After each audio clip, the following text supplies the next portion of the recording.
Em 90 segundos tu não faz nem um miojo, mas eu te ensino as matérias que tu tem até nojo. Então senta aí e começa a quebrar ATP pra ter energia pra tua mente processar e entender que a probabilidade de você ir bem no Enem tá ligada direto aos meus raps também. Então começa com humanas, só sei que nada sei, mas sei que saí da vida e pra história eu entrei. Se o clima esquenta e tua caneta falhou, fica tranquilo, a esfera dela dilatou com calor. Eu sou flúor com oxigênio, dá pra completar, evoluir melhor que o Darwin poderia imaginar. Se tinha uma pedra no caminho, pode crer que eu já chutei absoluto no rap. Eu nasci pra ser rei, criei uma sociedade aos modelos de Durkheim. O mecanismo dela própria é que diz pra onde vai minha inspiração. Thomas Edison dizia: é 1% e o restante o trabalho que faz. Então senta o rabo aí que eu vou te ensinar. Sometimes rap is the best way to learn, rapá. Eu não compreendo, pero não puedo hacer. É só estudar e ouvir as dicas que eu dou pra você. Confere suas respostas e faz tudo com calma. Manda bem na redação, faz do fundo da alma. Esse é o tópico frasal, ainda tem argumentação. E a resposta pra você eu deixei na conclusão. Se tá nervoso, se acalma pra mandar bem.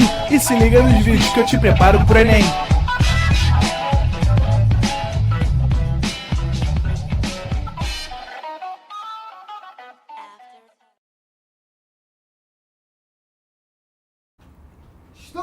Estamos online, Arthur. Fala, galerinha! Tamo de volta, mais uma olhada de física. Nessa semana na quinta-feira, não é isso? É, quinta-feira, quintou, logo depois daquele show de ontem, né, diretor? Que a barreira virou baile aqui no Pro Enem. Hoje, a aula de física vai virar baile, meu irmão. Porque vai ser muita revisão aí. Vão ser vários exercícios importantes, de vários assuntos legais que a gente vai abordar aqui. Vamos falar desses temas, né? Que a gente já falou e a gente vai revisar. Aí, a rapaziada tá toda aí, ó. Karina, Maria Vitória, Rayane Andrade, Matheus Mática. Olha isso, rapaz. Matheus Mática, hein? Maxwell, Diel, Renan, Sara, Aurenil, cadê? Devane Ribeiro, Gabi Abigail. Maravilha. Show de bola. É isso, galera. Fotossíntese tá na área também. É o baile do mestre, né, Sara? Hoje a aula de física vai virar baile, hein? Então vamos que vamos. Vou começar já com a primeira questão, mas antes, já bota na tela pra mim, diretor, por favor. Primeira questão deles aí. Olha lá. Mas antes eu vou colocar aqui, né? Eu vou colocar aqui minha mídia no quadro, que a gente gosta, né, da mídia. Então se você ainda não segue o professor, faça isso, tá? Entra lá. Se tua aula vai continuar na sexta-feira. Não, vai continuar na sexta-feira. É só. Pra eles, por que tu não vai dar aula sexta? Só essa semana. Não, é sexta-feira. Eu não dei aula sexta porque eu vou ter um casamento, cara. Eu vou ser padrinho de casamento aí de um amigo. Tem nada a ver com o Vasco, não? Não, porque hoje é quinta, né? E sexta, eu troquei de sexta pra quinta, né? Na verdade ia trocar pra quarta, mas aí quarta tinha um outro compromisso mais importante do que um casamento, que era o quê? A volta. O Vascão, né? O Vascão na barreira, não podia abandonar, tive que estar lá. Então, hoje eu tô aqui para dar aula para vocês, mas semana que vem a gente continua sexta-feira, tá? E aí vai voltar para sexta-feira. Foi só esse imprevisto aí que a gente teve nessa semana. Beleza? Show de bola? Vamos começar com a primeira questão, então? Vamos falar de leis de Newton já nessa primeira questão, ó. Que ele fala assim, ó. Dois operários deslizam uma pedra para cima sobre uma superfície inclinada com velocidade constante. Um deles puxa a pedra utilizando uma corda, enquanto o outro a empurra, conforme a figura. No instante em que a pedra desliza sobre a posição B, apesar da força de atrito FB exercida pela superfície, os pés dos operários não deslizam nas posições A e C, por causa, respectivamente, das forças de atrito exercidas sobre esses pés. Então, os pés dos caras estão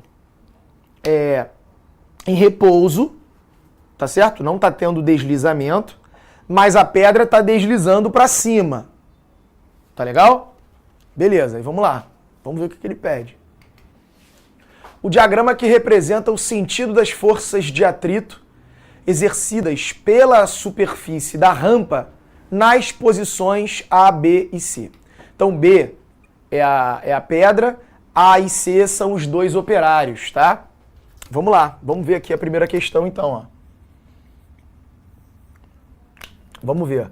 A gente tem aqui então uma rampa, onde você tem o bloquinho B aqui, você vai ter um operário que está aqui e um outro operário que está aqui. E aí, galera, essa questão ela é muito importante porque é uma questão que aborda justamente para onde aponta essa força de atrito. Cuidado, cara, porque talvez você já tenha visto isso em algum lugar, o atrito é contrário ao movimento, ou talvez você mesmo, né, chegou a essa conclusão sozinho, e essa conclusão está errada. Cuidado com isso, cara. É comum a gente ver esse erro, né? As pessoas cometerem esse erro de colocar o atrito sempre contrário ao movimento. Cuidado, olha só. O atrito ele é contrário à tendência do deslizamento ou do deslizamento, tá? Então ele é contrário ao escorregamento, ao deslizamento ou à tendência dele. Então, por exemplo, no caso da pedra, a pedra está deslizando para cima. Ela está deslizando. Ela não está em repouso, como estão os operários. Perfeito? Então ela está deslizando para cima. Beleza. O atrito é contrário ao deslizamento. Então o atrito sobre a pedra está para baixo. Porque ele é contrário ao deslizamento. Está aqui, ó. Esse aqui é o atrito B. No ponto B. Perfeito? Show. Agora, os operários, eles estão parados. Eles estão parados justamente devido ao atrito. Concorda? Quer ver? Faz um teste assim, ó. Imagine que você jogou água nessa rampa e jogou sabão em pó. Sabão em pó e água. Então a rampa, ela tá, né? Tá molinho de você deslizar, de você cair ali, de você escorregar. O que vai acontecer? Se você jogar sabão em pó e água, a tendência é que esses dois caras escorreguem para onde? Para baixo. Não é isso? A tendência é que esse cara escorregue para cá e esse cara escorregue para cá. O que não está deixando eles escorregarem? A rampa. Porque a rampa é de asfalto, é áspera, sei lá. Porque se ela fosse lisa, eles escorregariam para baixo. Mas como a rampa ela é áspera, ela é rugosa, ela tem um atrito, ela está impedindo esse deslizamento, esse escorregamento. Então o atrito ele é contrário ao escorregamento. Como a tendência é que esses caras escorreguem para baixo, o atrito sobre eles, né, que a rampa está aplicando sobre eles, vai ser aqui, ó, no sentido ascendente aqui da rampa. Então o atrito A é para cima e o atrito C também aqui é para cima no sentido da rampa, né? Show de bola? Então vamos ver, o A no sentido subindo a rampa, o B descendo e o C subindo. Vamos ver se tem esse gabarito? Vamos ver lá, ó. Cadê o gabarito? A subindo, B descendo e C subindo. Tá aqui, ó. A subindo, B descendo e C subindo. Por quê? Porque o atrito ele é contrário ao escorregamento, tá? Ele é contrário ao deslizamento. Maravilha? Show de bola! Vamos embora, vamos para a questão 2, ó. Questão 2 na área, hein? Com o objetivo de revestir o piso de uma rampa de acesso para cadeiras de rodas, determina-se que, sob a aplicação de uma força motora de até 200 newtons, não ocorra deslizamento dos pneus em relação à superfície de contato. Então, até 200 newtons não tem que ter deslizamento. Considera-se que a força normal que atua sobre o conjunto, cadeira e cadeirante, é de 800 newtons. O quadro a seguir indica alguns materiais, seus respectivos coeficientes de atrito estático, com a borracha dos pneus, e seus custos referentes ao metro quadrado instalado. Cada cifrão indica uma unidade monetária genérica. Então veja que mármore é mais caro, cimento é mais barato. Perfeito.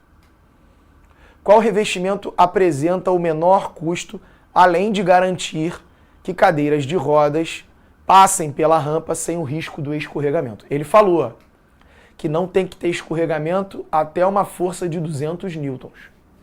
E aí, vamos lá. Como a gente já falou do atrito na primeira, aqui, ó, questão 2 também vai abordar o atrito. E aí ele vai abordar justamente essa diferença, né? Onde você tem o atrito cinético, né? Esse μ aqui é o coeficiente cinético. O que é o atrito cinético, né? O atrito cinético é quando tá tendo deslizamento. Por exemplo, aqui, ó, esse cara aqui, esse atrito aqui sobre essa pedra, é o atrito cinético, que a pedra está deslizando. Então é quando há, pra gente relembrar isso aqui, ó, quando há deslizamento. Tá bom? Esse é o atrito cinético. Só que além disso, você tem o coeficiente estático. Que aí, se você utilizar o coeficiente estático, você vai calcular o atrito estático. O atrito estático, ele atua quando? Quando não há o deslizamento. Perfeito? Aí a gente vai chamar esse atrito de atrito estático. Só que a fórmula do atrito, ó, para você calcular essa força de atrito, a fórmula é sempre a mesma. É a força normal vezes o μ. O μ é que você vai colocar ou cinético ou estático, dependendo do que ele deu. Perfeito? Nessa questão, ele está falando sobre o atrito estático, porque ele quer que, apesar de você aplicar uma força de 200 newtons, né, o carrinho não vai deslizar, não vai ter escorregamento. Então, no máximo, você pode fazer uma força de 200 newtons sem ter o escorregamento. Ou seja, o atrito estático tem que suportar ali um máximo de 200 newtons. Porque se você fizer mais do que 200, aí começa a escorregar. Aí não é mais o estático, passa a ser o cinético. O atrito cinético é menor do que o estático. Então o estático é aquilo, né? Ele aguenta um valor até maior, até um valor máximo. Passou desse valor, você está empurrando ali a caixa. Aí eu estou fazendo uma força cada vez maior. O atrito estático máximo tem um valor. Então se você faz uma força cada vez maior, esse atrito vai suportando essa força. Até você vencer o atrito estático. Quando você vence, né, quando você faz uma força maior do que o atrito estático máximo, aí o corpo desliza. Só que ele falou que essa cadeira de rodas aí tem que suportar até 200 newtons. Então essa força de atrito estática máxima tem que ser de, no máximo, ali, ó, 200 newtons. Até 200 newtons ele tem que suportar. Então esse tem que ser o valor do atrito estático. Ele falou que a força normal sobre a cadeira de rodas ali era 800. Com isso eu vou descobrir quem é esse μ estático aí, esse coeficiente de atrito. Ó.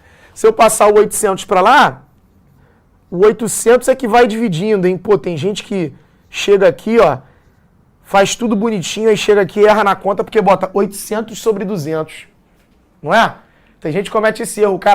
O cara acha que o número maior tem que ficar sempre em cima. Cuidado, tá? O 800 é que vai dividindo, então é 200 dividido por 800, pô. Isso aqui dá 1/4. Né? Eu vou cortar 2 zeros com 2 zeros.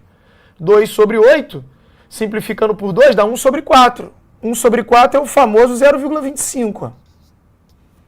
Ah, coeficiente de atrito não tem unidade, é uma grandeza adimensional. Porque, afinal de contas, você está dividindo força por força, né? Então você está dividindo newton por newton. Então não tem unidade, é um número puro, 0,25. Tá? Então vamos ver lá, ó. Ou seja, o revestimento tem que ser de no mínimo 0,25. Vamos ver? Qual que tem aí? Olha lá, no mínimo de 0,25. Cara, o cimento, que é o mais barato, não pode. Não pode. O mármore poderia. Só que o mármore é muito caro, ó. Então todos esses podem, ó. Porque são maiores do que 0,25. Né? O cimento não pode, mas todos esses poderiam. E de todos esses que poderiam, o mais barato é a madeira, pô. Então, gabarito letra C. Tá certo? Você descobriu qual é o coeficiente mínimo ali para que aconteça o que ele quer. E dos que sobraram, né? O mais barato é a madeira, gabarito letra C. Show de bola? Maravilha? Romerson lançou um ué. No máximo, ué. Não entendi, Romerson. Pergunta de novo. Paula Veridiano. Então, para saber a posição do vetor de força de atrito, deve ser considerado a direção da iminência do movimento? Não, Paula, não é da iminência do movimento, não. Cuidado. é da iminência do deslizamento. É diferente, tá? É diferente. Porque, por exemplo, ó, imagine eu subindo a rampa. Quando eu estou subindo a rampa, o meu movimento é para lá. É de subida. Certo? E aí, se você pensa que é contrário ao movimento, você marca o atrito para baixo. Só que o atrito não é para baixo, o atrito é para cima. Quando eu estou subindo uma rampa, é o atrito que me permite subir, né? Porque quando eu boto o pé na rampa, a tendência é meu pé deslizar para baixo. O atrito é que não deixa ele deslizar para baixo, porque ele é contrário a essa tendência de deslizamento. O atrito aponta para cima. Então eu estou subindo, o meu movimento é para cima e o atrito também aponta para cima. Por exemplo, nesse caso, o atrito é a favor do movimento. Entendeu, Paula? Então esquece a palavra movimento e atrito. Às vezes o atrito é contrário ao movimento, às vezes ele é a favor, então assim, não tem relação. A relação é força de atrito e deslizamento, aí sim. Para onde vai escorregar, para onde vai deslizar? O atrito vai ser contrário. Tá bom? Maravilha? O Salmo perguntou assim, por que no mínimo 0,25? Pensei que seria no máximo. Boa pergunta. Olha aqui, vamos lá. Volta lá. Vamos voltar para o texto. Olha o que ele está falando. Ó, com o objetivo de revestir o piso de uma rampa para cadeiras de roda, determina-se que, sob a aplicação de uma força motora de até 200 newtons, não ocorra deslizamento. Então veja bem, vamos lá. Até 200 newtons não pode ocorrer deslizamento. Concorda, vê se tu concorda comigo. Ó, o Saulo, como é que é o nome do rapaz? Salmo, com o coeficiente de 0,25 e a normal 800, a força de atrito máxima vale 200, perfeito? Isso significa o quê? Tem aqui a cadeira de roda. Aí eu empurro para lá. O atrito é contrário ao deslizamento. Esse atrito máximo vale 200. Então, se eu fizer 200, até 200, a cadeira não escorrega. Perfeito? Se eu fizer 150, não vai escorregar, porque o atrito máximo é 200, né? Então, quando eu fizer 150, o atrito vai valer 150, vai me parar. Ele vai valer ele vai aumentando, o atrito estático vai aumentando até atingir o 200, que é o máximo dele. Então, se você fizer forças até 200, não tem deslizamento, que é o que ele quer. Até 200. Agora, vamos supor, ô Salmo, que o coeficiente fosse... Tu falou que isso aqui tinha que ser o valor máximo, né? Então, segundo a tua teoria, tem que ser no máximo 0,25. Então, 0,20 pode. Tá, então se for 0,20, multiplica lá, normal, que é 800 vezes 0,20. O atrito estático que você encontrar seria 160, Salmo. O estático é 160. Então, se esse coeficiente fosse menor do que 0,25, por exemplo, 0,20, o atrito estático máximo seria menor do que 200. Por exemplo, 160. E aí, cara, se o atrito estático máximo for 160, quando você fizer 200, tu vai ganhar do atrito. Aí a cadeira vai deslizar. Não é isso que ele quer. Ele quer que você faça até 200 e ela não deslize.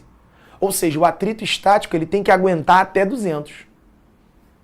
Então, se você fizer uma força menor que 200 ele aguenta, até 200 ele aguenta. Se você fizer maior, não. Tá vendo? Então, o coeficiente ele tem que ser no mínimo esse. Pô. Porque quanto maior o coeficiente, maior o atrito. Pô. Se você bota um coeficiente menor do que esse, significa que o atrito aguentaria menos que 200. O 0,25 é para ele aguentar 200. Se for maior que 0,25, maravilha, ele aguenta mais do que 200. Ele falou que a cadeira não pode deslizar pelo menos até 200. Pelo menos até 200 tem que aguentar. Entendeu? Então eu tenho que colocar um coeficiente de atrito de no mínimo 0,25. Senão aqui, ó, o atrito ficaria pequeno. Aí você teria que fazer você conseguiria fazer uma força de 200 e deslizar. Ele quer que com 200 não deslize, pelo menos. Por isso que esse aqui tem que ser o mínimo. Show de bola? Maravilha? Beleza, vamos pra próxima. Então, já tira o print aí das duas. Perfeito. Madeira, letra C. Madeira. Vamos pra 3. Com um dedo, um garoto pressiona contra a parede duas moedas. Uma de 10 centavos e uma de R$1. Uma sobre a outra, mantendo-as paradas. Em contato com o dedo está a moeda de 10 centavos e contra a parede está a moeda de R$1. O peso da de 10 centavos é 0,05 newtons e a outra de R$1 é 0,09. A força de atrito exercida pela parede é suficiente para impedir que as moedas caiam. Qual é a força de atrito entre a parede e a moeda de R$1? Ó, aqui vai ter uma dica boa. Pessoal, as duas moedas estão juntas, né? Estão paradas ali, em contato com a parede, e elas estão em equilíbrio. Ó, tá aqui a parede. Tá aqui a parede. Aí eu tenho aqui a moeda de R$1 e a moeda de 10. E o moleque tá com o dedo aqui, ó, pressionando contra a parede. Perfeito? E aquilo ali está em equilíbrio. Cara, se eu tenho mais de um corpo em equilíbrio, quando é conveniente para mim, eu posso, por exemplo, considerar esse conjunto de corpos, ou eles estão parados, ou eles estão se movendo juntos, não tem problema. Eu posso considerar esse conjunto de corpos como se fosse uma coisa só. As duas moedas estão juntas ali. Por que eu tenho que trabalhar com cada uma separadamente? Eu posso fazer isso aqui, ó. Ó, a minha ideia. Pronto. Imagina ali como se fosse um conjunto só. Ele não quer o atrito entre a moeda e a parede? Então acabou. Então é como se eu tivesse um moedão ali. Ele falou que o peso era 0,05 e o outro peso era 0,9. Então, é 0,05 e 0,09, não é, ô diretor? Os pesos das moedas? Ou seja, se eu estou considerando isso aqui como se fosse uma coisa só, soma isso aí. 5 centavos mais 9 centavos dá 14 centavos, ó. Então o peso total aí é de 0,14 newtons. Vou tratar esse conjunto como se fosse um corpo de 0,14 newtons de peso. E aí quais são as forças que atuam nesse conjunto? Ora, eu tenho o peso para baixo desse corpo, que é aquele pesão ali, 0,14. Eu tenho um atrito aqui, ó, que é contrário ao deslizamento.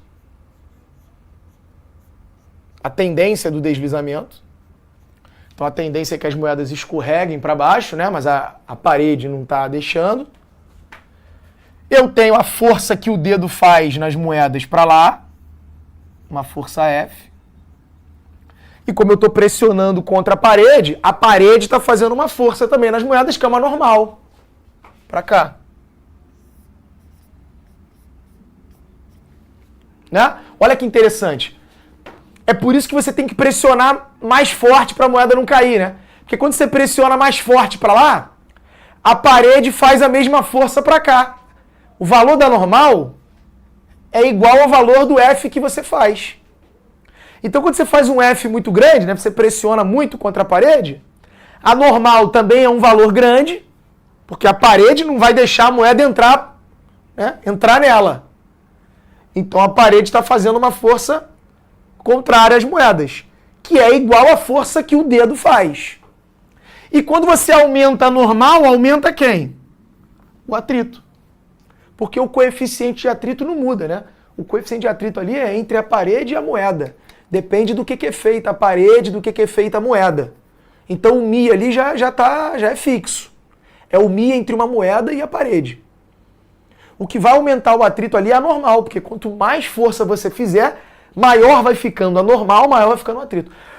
Tu pode perceber que se eu empurrar essa moeda aqui devagarzinho, né? Se eu fizer uma forcinha aqui meio frouxa, a moeda vai cair. Sim, porque se eu fizer pouca força, a normal também fica pequena.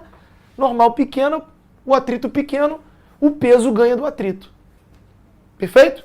Mas não é o caso. Ele falou que isso aí tá parado, tá em equilíbrio. Cara, se isso aí tá em equilíbrio, mole, né? Se isso aí tá em equilíbrio, o que eu tenho que dizer? Ora, que a força que tá para a esquerda tem que ser igual à força que tá para a direita, e a força que tá para cima tem que ser igual à força que tá para baixo. Porque aí a força resultante é zero e o corpo está em equilíbrio. Logo, se a moeda não cai, é porque a força de atrito, que está para cima, tem que ser igual ao peso que está para baixo. E quanto vale esse peso? Como eu estou considerando isso aí como se fosse um corpo só, né? O peso é a soma dos dois, 0,14. Então, se o peso vale 0,14, o atrito também tem que valer 0,14, que era a pergunta dele. Logo, vamos lá ver. Gabarito, letra E, 0,14. O que é bem mais fácil você considerar as duas moedas juntas, cara. Se você estivesse considerando cada moeda separadamente, marcando as forças em cada uma, isso dá uma complicação danada. Então use essa dica. Quando você tem mais de um corpo, né, que está se movendo, estão se movendo juntos ou estão parados juntos, a hora que você quiser ou precisar, você pode considerar esse conjunto como se fosse uma coisa só. Soma as massas todas e trata como se fosse um corpo só. Tá certo? Isso vai te economizar bastante tempo, na maioria das vezes. Olha lá, o Xing Xing falou que essa foi fácil. Ah, show de bola. O Osmar falou, eu marcaria E. Pô, maravilha. Osmar é um cara safo, né? Apesar dele não ser vascaíno, ele é um cara safo. Vamos para a próxima, questão 4, hein? Olha lá. Um professor utiliza essa história em quadrinhos para discutir com os estudantes o movimento dos satélites. Nesse sentido, pede a eles que analisem o movimento do coelhinho, considerando o módulo da velocidade constante. Considerando o módulo da velocidade constante. Então, o coelhinho, a velocidade do coelhinho é constante. Ou seja, o coelhinho está em movimento uniforme. Só que aí tem um detalhe, ó. Vem comigo aqui, ó.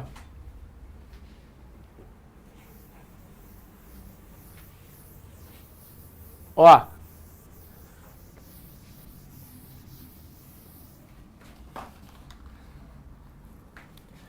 Questão 4. Se liga nessa.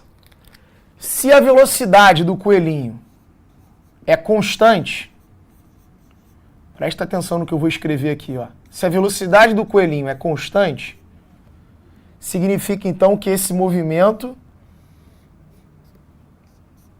é um movimento uniforme. Movimento uniforme é isso. É que a velocidade é constante. Só que você pode ter, na verdade tem, a gente estuda na verdade aqui dois movimentos uniformes. Por quê? O movimento pode ser retilíneo uniforme. Ah, sim, velocidade. O que é constante? Deixa eu até completar isso aqui, ó. Que ele frisou isso aqui, ó. Melhor, ó. Velocidade com módulo constante. Você vai entender por que desse detalhe importante, tá? E o que é o módulo? O módulo é o valor da velocidade, né? Então, sei lá, a velocidade é 10 metros por segundo. E aí o coelhinho está se movendo sempre com 10 metros por segundo. O módulo da velocidade é constante. Quando ela tem um módulo constante, o movimento é uniforme. Só que o movimento uniforme pode ser retilíneo ou pode ser circular. Foram os dois movimentos uniformes que a gente estudou. Certo? E qual é a diferença? A diferença é que no movimento retilíneo, a direção da velocidade também é constante. Ou seja, a velocidade está para lá e vai ser sempre para lá. A direção não muda. O movimento é retilíneo uniforme. E aí no movimento retilíneo uniforme, não muda nem o valor da velocidade e nem a direção da velocidade. Então nesse movimento retilíneo uniforme, ó, a força resultante sobre o corpo é zero. A força resultante é zero. Tá certo? Porque não tem aceleração, não tem uma aceleração nem para alterar o módulo da velocidade, nem para alterar a direção da velocidade. Agora, no movimento circular uniforme, aí o módulo da velocidade não muda, mas a direção muda, né? Porque no movimento circular uniforme você tem esse movimento aqui, ó. Ó, no movimento circular uniforme, a velocidade da bolinha tá para cá, depois, ó, vou desenhar aqui posições que a bolinha ocupou. Olha lá.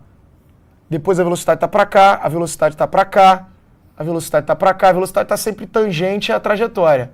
Tá para cá, tá para cá. Ou seja, o que está acontecendo com essa velocidade? Apesar do tamanho dela ser sempre o mesmo, né, o módulo, ela tem sempre o mesmo valor, a direção está mudando. E aí, cara, para fazer isso tem que ter uma força. Tem que ter uma força que desvia essa velocidade. Aqui não, pô. Aqui não tem nenhuma força para aumentar, né, a velocidade e nem desviar ela, é retilíneo. Então a força total nesse corpo aqui é 0. Agora aqui não. Aqui tem que ter uma força para desviar essa velocidade. Que força é essa? Ó, a bolinha está indo para lá. Aí eu puxo ela para cá, ó. Se eu puxar ela para cá, a velocidade desvia.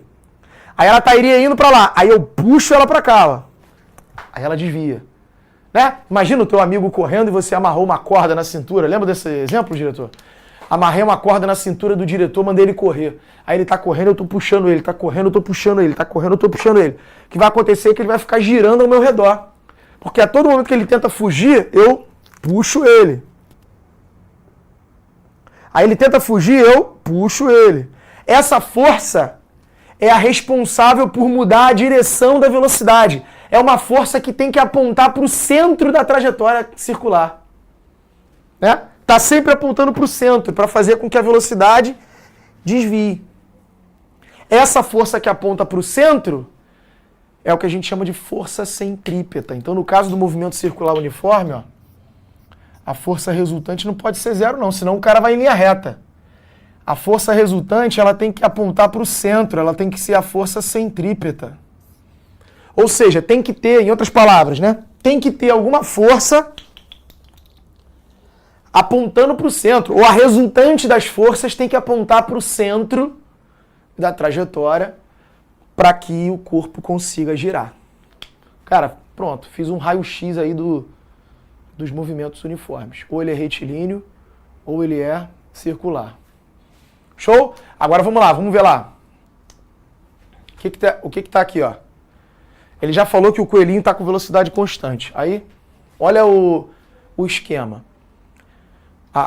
Aqui, os quadrinhos aqui, a chargezinha. A Mônica jogou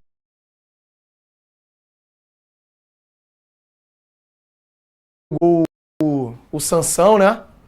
Aí o Cebolinha desviou. Hahaha, hello! E aí a Mônica bolada. Só que aí, ó, aparece depois aqui, ó. O Sansão deu a volta na terra, ó, passou pela Mônica de novo, zunindo e, pô, pegou o Cebolinha. E aí ela falou alguma coisa, hahaha, sei lá, hahaha, só um hahaha. Perfeito? Então, ele deu uma volta aqui na terra. Né? Tá aí, tudo bem. A Mônica é sinistra.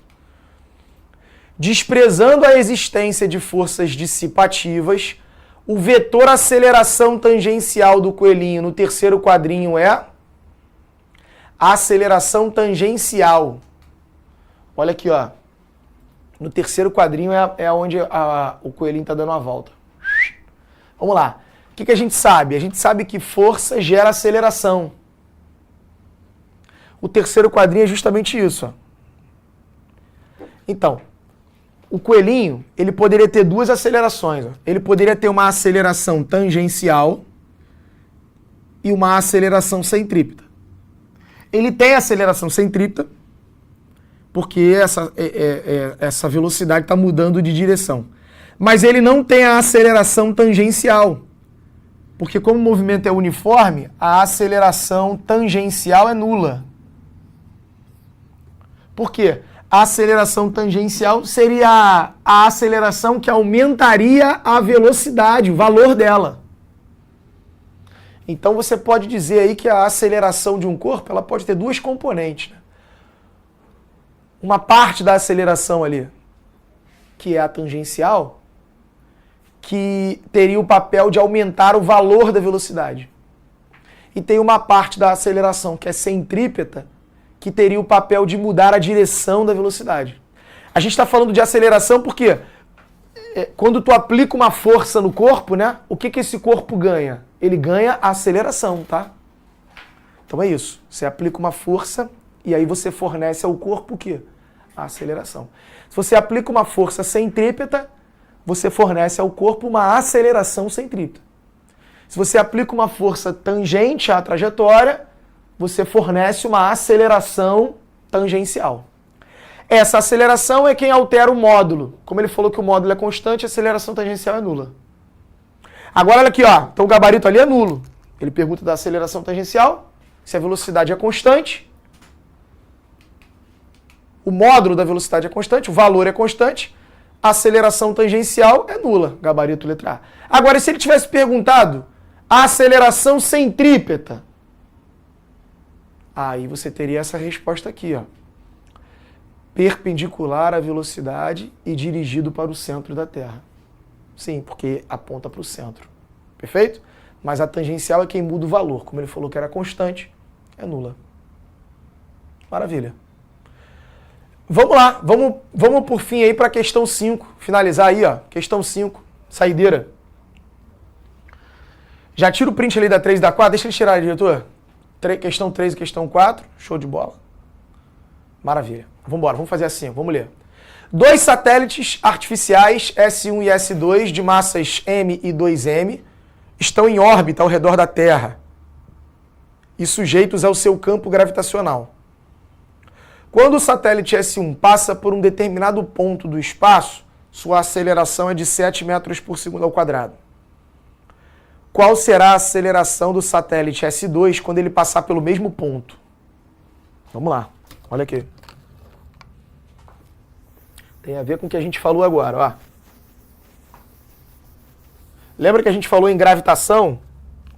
Eu comentei com você em gravitação qual é a força de atração entre duas massas, né? É a lei da gravitação universal de Newton. Então, você tem aqui o planeta e o satélite. Então o satélite está aqui, ó, orbitando o planeta, né? O planeta faz uma força no satélite, o satélite faz uma força no planeta. Essa força, né, que um faz no outro, vamos olhar para o satélite. O satélite está sofrendo uma força aqui, ó. O planeta também. Ação e reação. Um faz no outro, o outro faz no um. Mas olhando para o movimento do satélite, você concorda que essa força de atração que a Terra faz é uma força que, sobre o satélite, ela está sempre apontando para o centro da trajetória que o satélite está descrevendo? Ou seja, essa força de atração é que mantém o satélite girando, ó.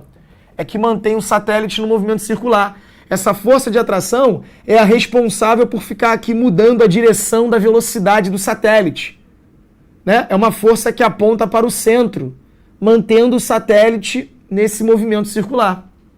Então essa força que aponta para o centro é o que a gente chama de força centrípeta, tá? E essa força é justamente a atração entre as massas. Ó, é a lei da gravitação universal, ó.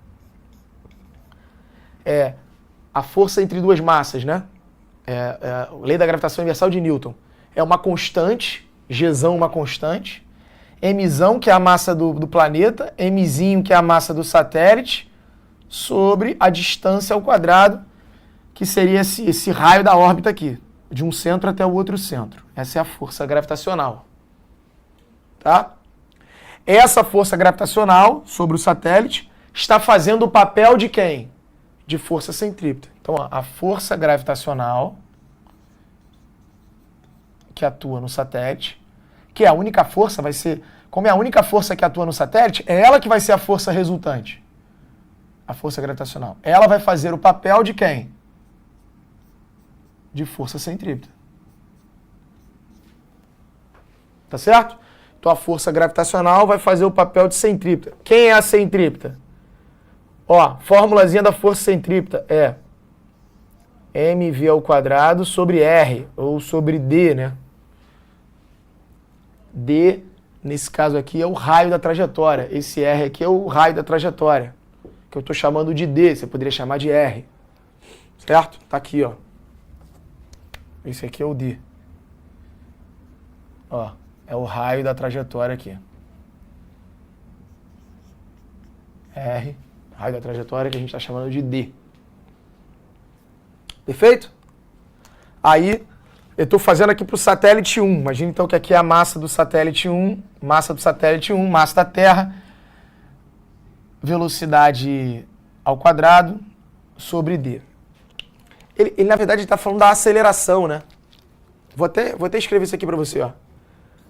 A força centrípeta, ela é mv² sobre R. Certo? Só que esse v² sobre R, gente, ó,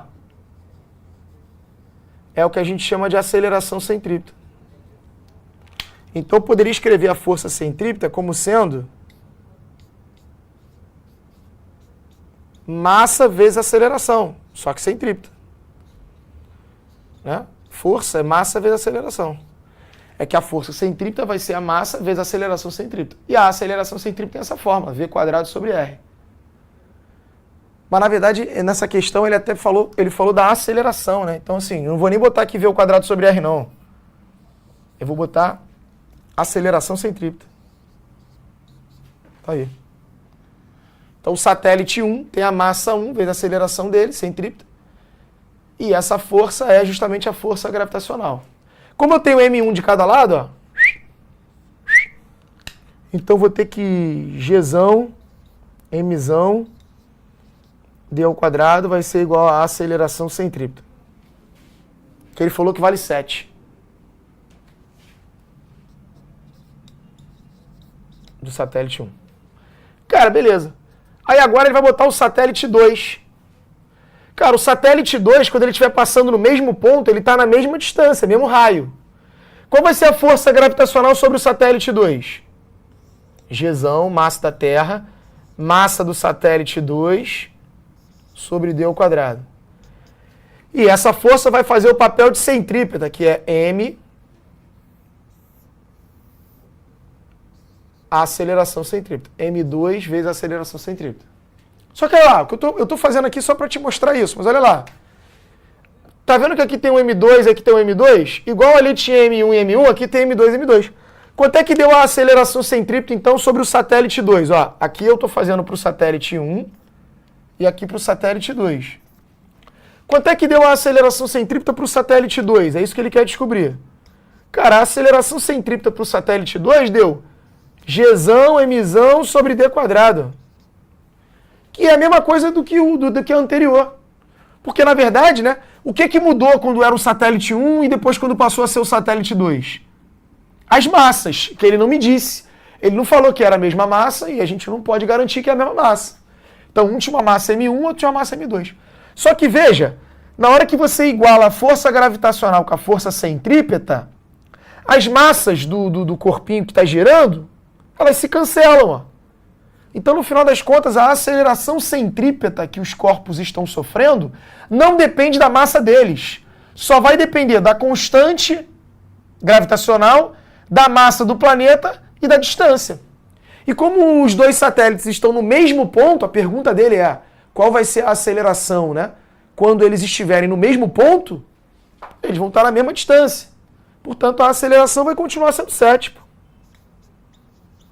Não depende da massa. E qualquer outro corpo que chegar naquele ponto ali vai estar sofrendo a aceleração igual a 7 metros por segundo ao quadrado. Independente da sua massa. Você vê aí que a massa corta. Então, voltando lá, vamos ver. Ó. Gabarito, letra B. 7. Show? Perfeito, diretor? Show. Então tá aí. A gente fez uma revisão aí, falando um pouquinho sobre atrito e sobre força centrípeta, né? Que são dois assuntos pouco mais complicados dentro das leis de Newton. A força de atrito é uma força um pouco mais traiçoeira, ela tem alguns detalhes ali que é importante. E a força centrípeta também, né? Também é um outro assunto que pega, a galera fala menos, então acaba surgindo um pouco mais de dúvida. Isso, lança o print aí da número 5 e da número 4. Maravilha. Show de bola, galera. E daqui a pouco eu tô de volta que vai ter aula de Física 2, então não sai daí não, hein? Já volto. Valeu. Assista nossas aulas a hora que você quiser. Vem com o Pro, o cursinho online que mais aprova no Enem. Assine em proenem.com.br. We gotta celebrate the beauty of the world that keeps on giving.